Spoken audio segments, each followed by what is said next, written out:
अस्सलाम वालेकुम dear students. आज हम पढ़ने वाले हैं structural representation of organic compounds, यानी कि ऑर्गेनिक कंपाउंड्स को हम कैसे रिप्रेजेंट करते हैं स्ट्रक्चरली, या डिफरेंट तरीके से हम कैसे रिप्रेजेंट कर पाते हैं ऑर्गेनिक कंपाउंड्स को। इससे पहले वाले लेक्चर्स में हमने हाइब्रिडाइजेशन पढ़ी थी, कार्बन कंपाउंड्स के शेप्स पढ़े थे, और आज हम पढ़ते हैं कि हम रिप्रेजेंट करते हैं कैसे इनऑर्गेनिक इन उर्दू में कहता हूँ ये जो ऑर्गेनिक कंपाउंड्स है इनको हम कैसे रिप्रेजेंट करते हैं। डिफरेंट तरीके हैं जिनके साथ हम इन्हें रिप्रेजेंट करते हैं। जैसा कि यहाँ पर आप देख सकते हैं कौन कौन से तरीके हैं जिनकी बदौलत हम इनको रिप्रेजेंट करते हैं, ऑर्गेनिक कंपाउंड्स को रिप्रेजेंट करते हैं। कैसे बॉन्ड्स बनाते हैं, उनको हम कैसे दिखाते हैं, डिफरेंट तरीके हैं। जैसा कि इनमें आता है पहला इलेक्ट्रॉन डॉट स्ट्रक्चर। पहला जो तरीका है जिससे हम रिप्रेजेंट करते हैं इन ऑर्गेनिक कंपाउंड्स को, वो है electron dot structure. That's electron dot structure. दूसरा जो है दैट्स डैश स्ट्रक्चरल फॉर्मूला, और लिविस स्ट्रक्चर भी जिसे हम कहते हैं वही है दूसरा वाला, लिविस स्ट्रक्चर और डैश लाइन स्ट्रक्चर। दूसरा तरीका ये है। और तीसरा है कंडेंस्ड फार्मूला। कंडेंस्ड फार्मूला के ज़रिए भी हम दिखा सकते हैं इन ऑर्गेनिक कंपाउंड्स को। और बॉन्ड लाइन फार्मूला है, 3D स्ट्रक्चर है, बॉल एंड स्टिक मॉडल है, यानी कि बहुत सारे तरीकों के साथ हम ऑर्गेनिक कंपाउंड्स को रिप्रेजेंट करते हैं, इनके स्ट्रक्चर को रिप्रेजेंट करते हैं। तो आज हम पढ़ने वाले हैं इलेक्ट्रॉन डॉट स्ट्रक्चर, और बाकी कुछ पढ़ते हैं आज हम, और नेक्स्ट वीडियो में इंशाल्लाह हम इसको ही कंटिन्यू करेंगे। फिलहाल आज क्या पढ़ते हैं, पहला electron dot structure. Electron dot structure, इसमें हम क्या करते हैं, वैलेंस शेल के जो इलेक्ट्रॉन्स होते हैं, या जिन्हें हम वैलेंस इलेक्ट्रॉन्स कहते हैं, वो हम डॉट से बनाते हैं अराउंड एलिमेंट, चाहे कार्बन हो, हाइड्रोजन हो, ऑक्सीजन हो, जो भी हो, उसका हम सिंबल लिखते हैं, और सिंबल के इर्द गिर्द लिखते हैं हम इसके डॉट्स बनाते हैं, वो रिप्रेजेंट करते हैं वैलेंस इलेक्ट्रॉन्स को। चलो पहले वही देखते हैं कैसे करते हैं हम इसको। ठीक है, पहला फॉर एग्जांपल हम बनाएंगे मीथेन। मीथेन को हम कैसे बना सकते हैं, कार्बन लिखेंगे हम पहले। कार्बन में कितने वैलेंस इलेक्ट्रॉन्स है, इसकी वैलेंसी है टेट्रा वैलेंसी, 4 वैलेंस इलेक्ट्रॉन्स है इसके। तो मैं उन 4 इलेक्ट्रॉन्स को दिखाऊंगा यहाँ डॉट से, ऐसे एक डॉट, दूसरा dot, second dot, third dot, fourth dot, यानी कि 4 इलेक्ट्रॉन्स है इसके वैलेंस इलेक्ट्रॉन्स। ऐसे हम हाइड्रोजन को लिखते हैं। हाइड्रोजन यहाँ से एक है, इसका एक इलेक्ट्रॉन, वो डॉट से लिखेंगे हम। ऐसे दूसरा हाइड्रोजन, इसका एक इलेक्ट्रॉन डॉट से लिखेंगे। ऐसे तीसरा हाइड्रोजन लेंगे, इसका इलेक्ट्रॉन डॉट से लिखेंगे। एक और हाइड्रोजन जिसका इलेक्ट्रॉन डॉट से लिखेंगे। ऐसे हम इलेक्ट्रॉन डॉट स्ट्रक्चर से बना सकते हैं, यानी कि कार्बन के 4 इलेक्ट्रॉन्स है वो इसने शेयर किए 4 हाइड्रोजन्स के साथ, 4 हाइड्रोजन्स के साथ इसने बॉन्ड बनाए। टोटल इसका ऑक्टेट भी कंप्लीट हुआ। 8 इलेक्ट्रॉन्स कार्बन के टोटल अब है, यानी कि ऑक्टेट कंप्लीट हुआ। हाइड्रोजन के 2 इलेक्ट्रॉन्स है, तो इसका भी डुप्लेट जो है वो कंप्लीट हुआ। ऐसे और एक एग्जांपल लेते हैं हम इलेक्ट्रॉन डॉट स्ट्रक्चर का। ईथेन लेते हैं हम। देखिए ईथेन को हम कैसे रिप्रेजेंट कर सकते हैं इलेक्ट्रॉन डॉट स्ट्रक्चर के ज़रिए। इसमें कितने कार्बन्स होते हैं ईथेन में, 2। तो मैं वो 2 कार्बन्स लिखता हूँ पहले। और कितने हाइड्रोजन्स होते हैं हर एक कार्बन के साथ जुड़े हुए, 3। उनको भी मैं यहाँ से लिखूँगा। इसके साथ भी 3 हाइड्रोजन्स होंगे, तो इनको भी मैं यहाँ से लिखूँगा। अब 4 इलेक्ट्रॉन्स में कार्बन के लेता हूँ, पहला, दूसरा, तीसरा, and this is 4th one electron. ऐसे ये वाला एक इलेक्ट्रॉन इस वाले कार्बन का, इस वाले का यही वाला, दूसरा, थर्ड, 4th। अब हाइड्रोजन के लेते हैं हम। इस वाले हाइड्रोजन का एक इलेक्ट्रॉन, इसका दूसरा, और इसका भी इलेक्ट्रॉन, इसका भी इलेक्ट्रॉन, इसका इलेक्ट्रॉन, और इसका इलेक्ट्रॉन। देख लीजिए यहाँ पर बना सिंगल बॉन्ड कार्बन और कार्बन के दरमियान, और हर एक हाइड्रोजन के साथ यहाँ पर कार्बन ने सिंगल बॉन्ड बनाए हैं। तो ऐसे हम इलेक्ट्रॉन डॉट स्ट्रक्चर को बनाते हैं। जैसा कि आपने पहले वाले क्लास में पढ़ा होगा, 9th से ही आपने पढ़ा होगा कि इलेक्ट्रॉन डॉट स्ट्रक्चर हम कैसे बनाते हैं। We take valence electrons as dots around the symbol of element. और एग्जाम्पल्स लेते हैं, यहीं पर हम नहीं रुकेंगे, और एग्जाम्पल्स हम लेंगे। कौन से एग्जांपल लेंगे हम, यहाँ पर लेते हैं हम प्रोपेनॉल या प्रोपेनॉल लेते हैं हम, जिसमें फार्मूला क्या है, देखिए 3 कार्बन इसमें, एक OH ग्रुप, बाकी हाइड्रोजन, बाकी कार्बन्स के साथ एक एक हाइड्रोजन, यानी कि हाइड्रोजन्स बॉन्ड बनाते हैं। इस वाले कार्बन के साथ 2, इस वाले कार्बन के साथ एक तरफ से ऑक्सीजन ग्रुप होता है यहाँ से, दूसरी तरफ और एक यहाँ से इस वाले ऑक्सीजन के साथ हाइड्रोजन होता है, और यहाँ से और एक कार्बन के साथ एक और हाइड्रोजन होता है। अब लिखते हैं इसके हम इलेक्ट्रॉन्स, हर एक एलिमेंट के जो इसमें इन्वॉल्व है।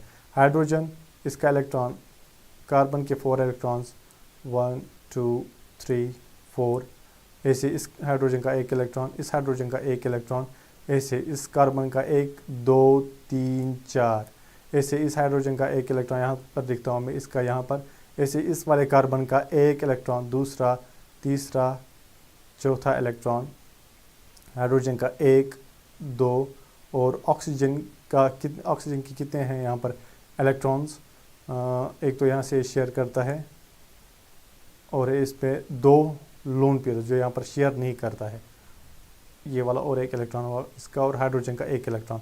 यह है इलेक्ट्रॉन डॉट स्ट्रक्चर इसका। देख लीजिए, कार्बन को हर एक कार्बन में 8 इलेक्ट्रॉन्स आएंगे, इसके भी 8 इलेक्ट्रॉन्स, इस वाले के भी 8 इलेक्ट्रॉन्स, और ऑक्सीजन के भी 8 इलेक्ट्रॉन्स, यानी कि ऑक्टेट कंप्लीट होगा। और हर एक हाइड्रोजन का डुप्लेट यहाँ पर कंप्लीट होगा, क्योंकि हाइड्रोजन का जो नियरेस्ट नोबल गैस है दैट इज़ हीलियम, और हीलियम में कितने इलेक्ट्रॉन्स होते हैं, वैलेंस इलेक्ट्रॉन्स 2। तो हाइड्रोजन भी ऐसा ही वैसी इलेक्ट्रॉन कन्फर्मेशन हासिल करना चाहता है, तो ये 2 ही इलेक्ट्रॉन्स हासिल करना चाहता है लास्ट शेल में। जो ये शेयर करता है एक इलेक्ट्रॉन दूसरे किसी एलिमेंट के साथ, तो इसमें 2 इलेक्ट्रॉन्स आ जाते हैं। ऐसे ही ऑक्सीजन 8 इलेक्ट्रॉन्स हासिल करना चाहता है लास्ट शेल में, तो ये इलेक्ट्रॉन्स शेयर करके उस ऑक्टेट को कंप्लीट कर पाता है। ऐसे और एक एग्जांपल लेंगे हम इलेक्ट्रॉन डॉट स्ट्रक्चर की। कोई कीटोन लूँगा मैं, जहाँ पर C ट्रिपल 3 कार्बन वाला कीटोन में क्या होता है, डबल बॉन्ड ऑक्सीजन के साथ एक वाले कार्बन ने बनाया होता है। तो यहाँ पर मैं बनाऊँगा ऑक्सीजन, और यहाँ पर इसने कितने शेयर किए होंगे इसके साथ इलेक्ट्रॉन्स, 2। अब इस ऑक्सीजन में भी कितने दिए होंगे, 2, इस मतलब शेयर किए होंगे। अब कार्बन के कितने इलेक्ट्रॉन्स बचते हैं, इस वाले कार्बन के 2, एक यहाँ से और एक यहाँ से।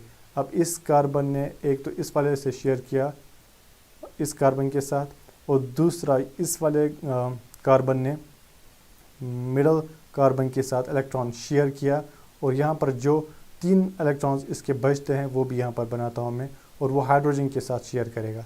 हाइड्रोजन यहाँ से भी हाइड्रोजन, यहाँ से भी हाइड्रोजन, यहाँ से हाइड्रोजन, नहीं यहाँ से हाइड्रोजन नहीं होगा, क्योंकि इसने ऑलरेडी जो इसके इलेक्ट्रॉन्स 4 थे उसने शेयर किए हैं। और इसमें देखते हैं हम, इसने यहाँ 1 2 3 हाइड्रोजन्स के साथ इलेक्ट्रॉन शेयर किए होंगे।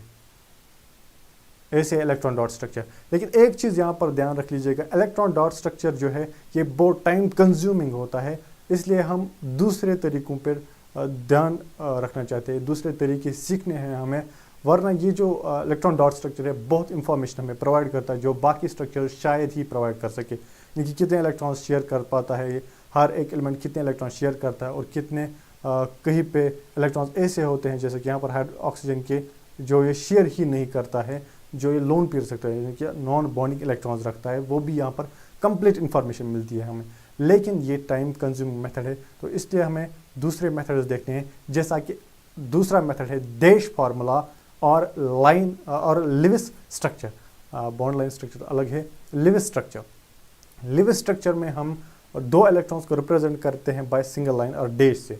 ऐसे अगर 4 इलेक्ट्रॉन्स शेयर किए होंगे 2 एलिमेंट्स ने, तो डबल लाइन डबल डैश डालते हैं हम। ऐसे अगर 6 इलेक्ट्रॉन्स शेयर किए गए होंगे 2 एलिमेंट्स ने, तो उनको हम 3 लाइन्स के साथ रिप्रेजेंट करते हैं और 3 डैश डालते हैं हम उनको रिप्रेजेंट करने में। फॉर एग्जांपल ईथेन का स्ट्रक्चर हम बनाते हैं यहाँ पर, वो कैसे बना सकते हैं हम ईथेन का structure. Look at this, carbon और 2 कार्बन होते हैं ईथेन में, तो ये कार्बन शेयर करता है एक बॉन्ड, यानी कि 2 इलेक्ट्रॉन्स। यहाँ से हाइड्रोजन के साथ एक एक बॉन्ड बनाता है कार्बन, और यहाँ से भी ये वाला कार्बन हाइड्रोजन के साथ एक एक बॉन्ड बनाता है। ऐसे सिंपली हम रिप्रेजेंट करते हैं किसको, इथेन को। ऐसे बाकी जो ऑर्गेनिक कंपाउंड्स है उनको हम लिविस स्ट्रक्चर से दिखा सकते हैं, या डैश फार्मूला इसे हम कहते हैं, क्योंकि यहाँ पर डैश हम इस्तेमाल करते हैं। और एक एग्जांपल लेते हैं हम ईथीन की। देखिए ईथीन की जो ईथीन होता है उसमें डबल बॉन्ड होता है कार्बन और कार्बन के दरमियान, डबल बॉन्ड होता है। डबल बॉन्ड होगा तो 4 इलेक्ट्रॉन शेयर करेंगे, वो कैसे हम रिप्रेजेंट करेंगे, बाय डबल डैश, और 2 डैश हम डालेंगे तो ऐसे शेयर करता है।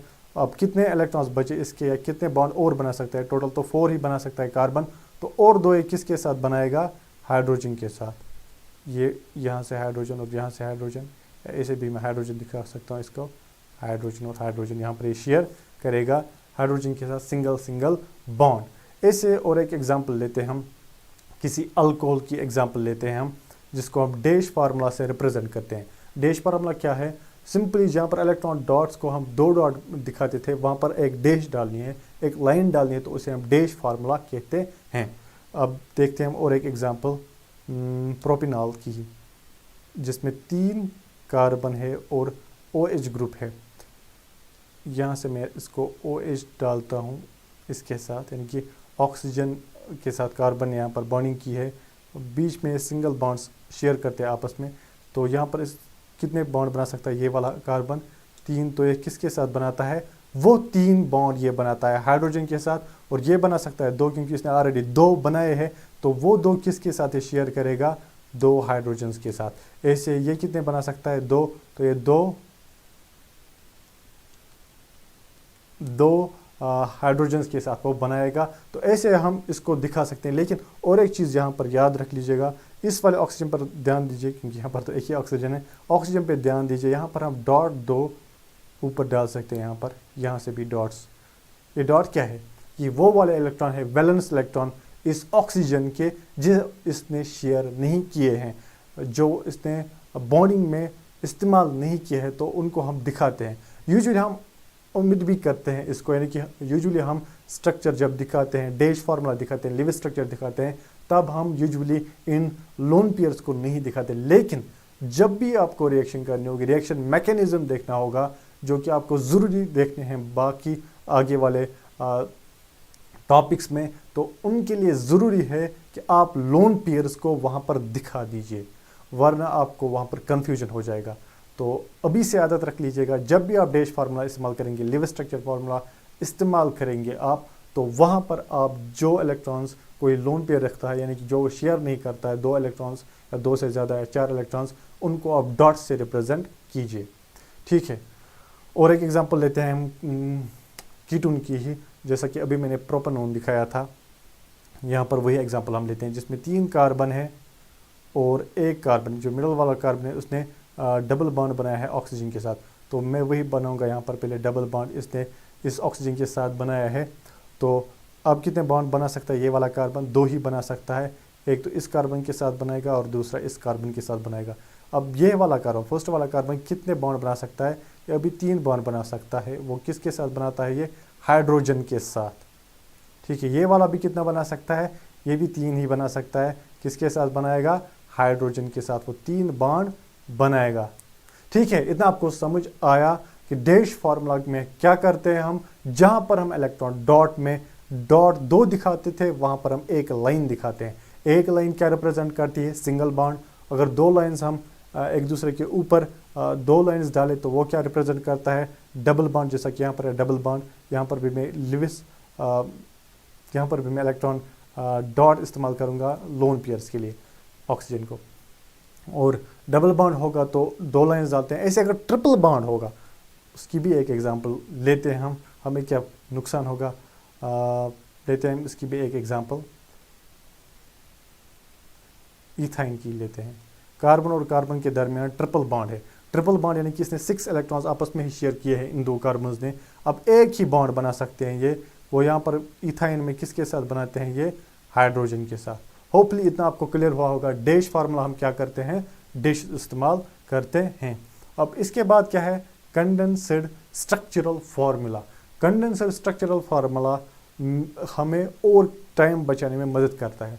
जो अभी हमने पढ़ा डैश फार्मूला और लिविस स्ट्रक्चर, इसको हम कंप्लीट स्ट्रक्चर भी कहते हैं, क्योंकि ये भी कंप्लीट इन्फॉर्मेशन हमें देता है कि कितने इलेक्ट्रॉन शेयर हुए हैं, अब कितने इलेक्ट्रॉन किसी के बचे हैं अभी भी, वो ये सब दिखाता है, इसलिए हम कंप्लीट स्ट्रक्चर भी इसे कहते हैं। अब पढ़ते हैं हम कंडेंस्ड स्ट्रक्चरल फार्मूला। कंडेंस बोले तो कम करना। अब इसी फार्मूला को, जो हमने डैश फार्मूला पढ़ी, उसको कम करना, उसको हम कहते हैं कंडेंस्ड स्ट्रक्चरल फार्मूला। अब कैसे करते हैं हम ये देते हैं हम एग्जाम्पल। प्रोपेन की एग्जांपल लेते हैं हम पहले। अब प्रोपेन में क्या होता है, 3 कार्बन्स आपस में सिंगल बॉन्ड बनाते हैं और यहाँ से हाइड्रोजन होगा। हर एक जो यहाँ पर कार्बन है, इसने हाइड्रोजन के साथ बॉन्ड किए होंगे, ठीक है। इतना आपको क्लियर हुआ। अब इसको हम कहते हैं प्रोपेन। अब इस प्रोपेन को हम कंडेंसर स्ट्रक्चरल फार्मूला के जरिए कैसे दिखा सकते हैं, कंडेंस करके। अब देख लीजिए वो कैसे दिखा सकते हैं हम। इजी तरीका है, यहाँ पर इसके बदले में CH3 लिखूंगा, यानी कि पहले कार्बन और इसने कितने बॉन्ड्स, कितने हाइड्रोजन के साथ बॉन्ड किए, वही लिखूंगा। यहाँ पर मैं लिख सकता हूँ CH3, ठीक है। अब इसके बदले में CH2 लिख सकता हूँ डायरेक्ट, और इसके बदले में मैं CH3 लिख सकता हूँ, यानी कि टाइम कंज्यूम अब ज़्यादा नहीं होगा। जब मैं डायरेक्ट क्या लिखूंगा, कंडेंस्ड स्ट्रक्चरल फार्मूला को डायरेक्ट लिखूंगा, तो टाइम ज़्यादा कंज्यूम नहीं होगा। लेकिन कंडेंस्ड स्ट्रक्चरल फार्मूला आपको तभी आएगी जब आपको डैश लाइन फार्मूला आती होगी, क्योंकि फिर आपको इजीली पता चलेगा कि कहाँ पर कौन सा बॉन्ड बनता है, वरना आपको कन्फ्यूजन हो सकता है। या और एक तरीके से मैं इसे और भी कंडेंस कर सकता हूँ। मैं ऐसे दिखा सकता हूँ, CH3 यहाँ पर 2 है, कितने 2, यहाँ से भी CH3 1 है, यहाँ से भी CH3 1 है, बीच में क्या है CH2, ऐसे भी मैं लिख सकता हूँ। ये हुई कंडेंस, यानी कि कम किया, इसे कंडेंस किया इसे, इस फार्मूला को, तो इसको हम कंडेंस्ड स्ट्रक्चरल फार्मूला भी कहते हैं। सुन पा रहे हो मुझे? और एग्जांपल्स लेते हैं हम इसमें, ताकि आपको और क्लियर हो जाए कि कंडेंस्ड स्ट्रक्चरल फार्मूला हम कैसे बनाते हैं। लेते हैं हम किसी अल्कोहल को, यहाँ पर मैं लेता हूँ प्रोपाइल अल्कोहल को, 3 कार्बन जिसमें होते हैं, एक तरफ ऑक्सीजन। अब इस ऑक्सीजन के साथ हाइड्रोजन बॉन्ड किया होता है, बाकी कार्बन्स के साथ कौन कितने क्या होता है, हाइड्रोजन्स होते हैं। जितने भी अब बॉन्ड बचते हैं, ये वाला कार्बन जो लास्ट कार्बन है यहाँ पर, वो 3 बॉन्ड बना सकता है हाइड्रोजन के साथ। अब इसको मैं कंडेंस्ड स्ट्रक्चरल फार्मूला के साथ कैसे दिखा सकता हूँ, यहाँ पर तो मैंने दिखाया है आपको डैश लाइन फार्मूला। अब इसको कंडेंस्ड स्ट्रक्चरल फार्मूला के जरिए मैं कैसे दिखा सकता हूँ। I can write it as CH3, यहाँ पर CHOH, यानी कि CH फिर OH, ऐसे ही CH3, ये एक तरीका। अभी और भी दूसरे के तरीके से मैं इसे और भी कंडेंस कर सकता हूँ। जैसे कि यहाँ पर मैं ऐसे लिख सकता हूँ CH3 COH पहले, और इसे ब्रैकेट में रख सकता हूँ, फिर इसके बाद H, और फिर इसके बाद फिर CH3, ये वाला CH3, ठीक है। इतना आपको क्लियर हुआ। या ऐसे भी दिखा सकता हूँ कि CH3 यहाँ पर 2 है, यहाँ से एक और यहाँ से दूसरा, और बीच में बचता है CHOH, यानी कि ऐसे में कंडेंस इसको कर सकता हूँ। कंडेंसर स्ट्रक्चरल फार्मूला के साथ हमें क्या मिलता है, आसानी होती है, टाइम ज़्यादा कंज्यूम नहीं होता है। और एक एग्जांपल, लास्ट एक एग्जांपल लेंगे हम यहाँ पर कीटोन की। ब्यूटानोन दिखाऊंगा यहाँ पर मैं, हाइड्रोजन हाइड्रोजन हाइड्रोजन हाइड्रोजन। अब ये आपको क्लियर हुआ होगा, आपने ऑलरेडी पढ़ा होगा लोअर क्लास में भी, फिर भी थोड़ा सा रिपीट हो जाएगा आज। अब इसको आपको कंडेंसर स्ट्रक्चरल फार्मूला के जरिए रिप्रेजेंट करना है, तो कैसे करेंगे आप रिप्रेजेंट?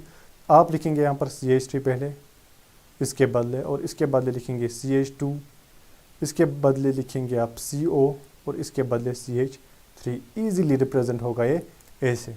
और एक एग्जांपल मैं दूंगा, मैंने सोचा था ये लास्ट एग्जांपल दूंगा, लेकिन इसके बाद भी और एक एग्जांपल मैं आपको देता हूँ पेंटेन की।